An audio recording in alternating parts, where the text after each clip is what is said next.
Animal Farm, Chapter 2, Part 2.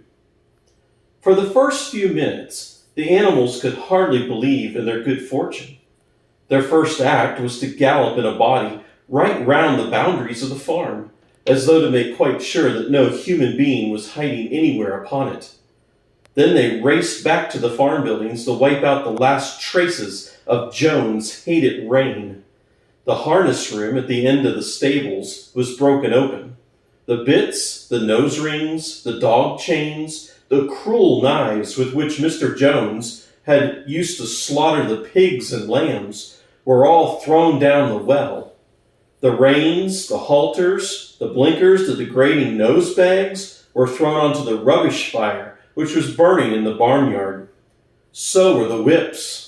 All the animals danced with joy when they saw the whips going up in flames. Snowball also threw onto the fire the ribbons, which, with the horses' manes and tails, had been decorated on market days. "Ribbons," he said, "should be considered as clothes, which are the mark of a human being." When Boxer heard this, he fetched the small straw hat which he wore in the summer to keep the flies out of his ears, and flung it onto the fire with the rest. In a very little while, the animals had destroyed everything that reminded them of Mr. Jones. Napoleon then led them back to the store shed and served out a double ration of corn to everyone, with 2 biscuits for each dog. Then they sang Beast of England from end to end 7 times running, and after that they settled down for the night and slept as they had never slept before. But they woke at dawn, as usual, and suddenly remembering the glorious thing that had happened, they all raced out into the pasture together. A little way down the pasture was a small hill that commanded a view of most of the farm.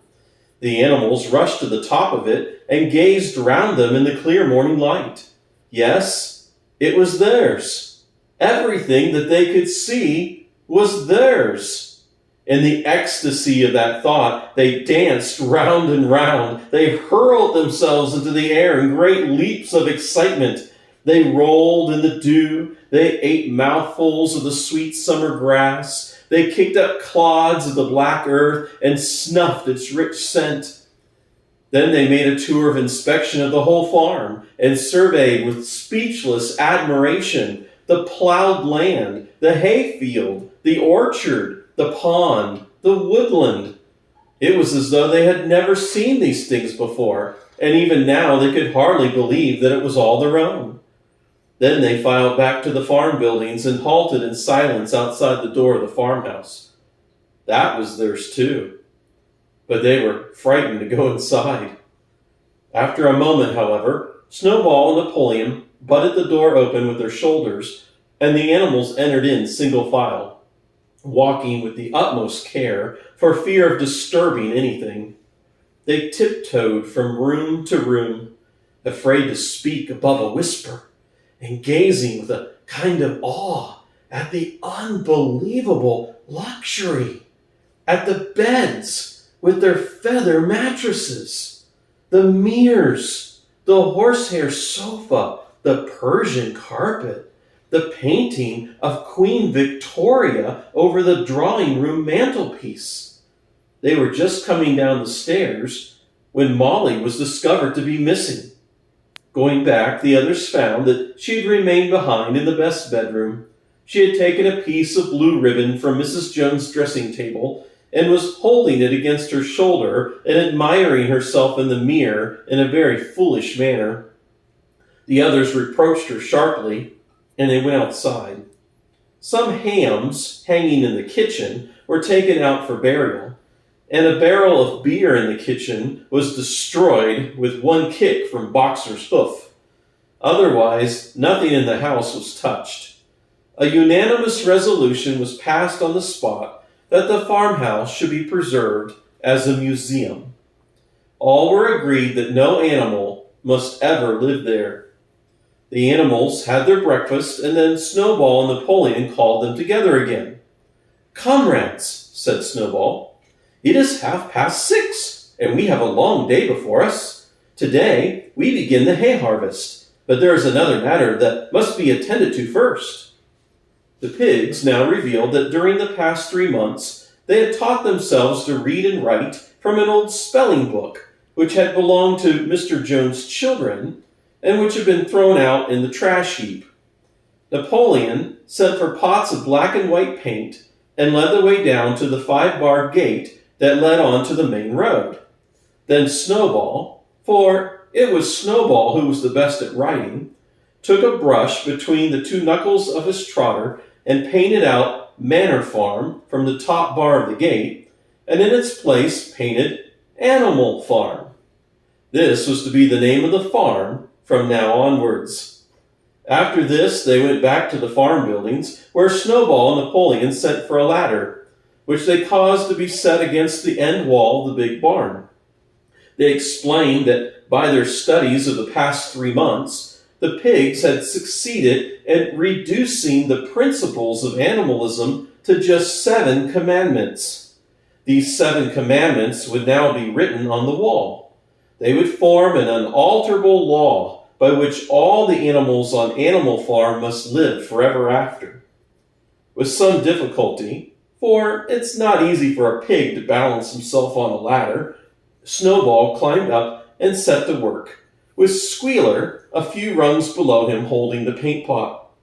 The commandments were written on the black wall in great white letters that could be read 30 yards away. They ran thus: "The 7 commandments. Number 1, whatever goes upon 2 legs is an enemy. Number 2, whatever goes upon 4 legs or has wings is a friend. Number 3, no animal shall wear clothes. Number 4, no animal shall sleep in a bed. Number 5, no animal shall drink alcohol. Number 6, no animal shall kill any other animal. Number 7, all animals are equal." It was very neatly written, and except that friend was written friend, and one of the S's was the wrong way around, the spelling was correct all the way through. Snowball read it aloud for the benefit of the others. All the animals nodded in complete agreement, and the smarter ones at once began to learn the commandments by heart. "Now, comrades," cried Snowball, throwing down the paintbrush, "to the hayfield! Let us make it a point of honor to get in the harvest more quickly than Jones and his men could do." But at this moment, 3 cows, who seemed uneasy for some time past, set up a loud lowing.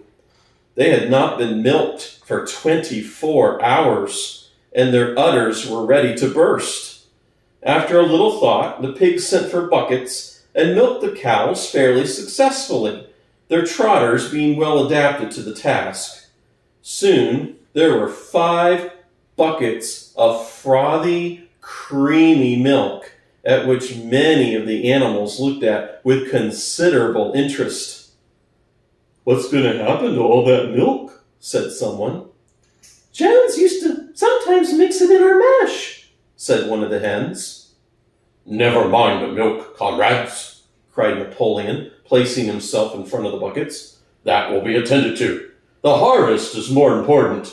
Comrade Snowball will lead the way. I shall follow in a few minutes. Forward, comrades! The hay is waiting."